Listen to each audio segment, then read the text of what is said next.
டே தம்பியை பத்திரமா கூட்டிட்டு வந்துடுறான்னு கேட்டாரு. அன்னைக்கு சாயந்தரம் பத்திரமா ஸ்கூலுக்கு போயிட்டு திரும்ப வந்துட்டோம். அன்னையிலிருந்து அந்த மனுஷன் என்ன நினைச்சாரோ தெரியல, என்கிட்ட எதுவுமே கேட்டதில்ல தான். பேர் சொல்லி கூட கூப்பிட மாட்டாரு. பெரியவன் வந்துட்டானா, பெரியவன் சாப்பிட்டானான்னு என் மேல ஒரு பெரிய நம்பிக்கை.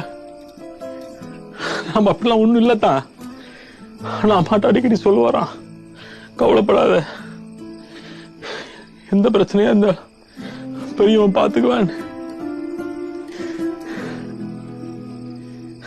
சைக்கிள் ஒரு வகையில சகலத்தையும் மாத்திருச்சுதான். எங்க அப்பா சம்பாதிச்சது, நான் படிச்சது, என் தம்பி காலேஜுக்கு போனது, என் கல்யாணத்துக்கு கூட அதெல்லாம் வந்து இறங்கினேன். உங்க சைக்கிள் மட்டும் இல்லைன்னு வைங்களேன், என் வாழ்க்கை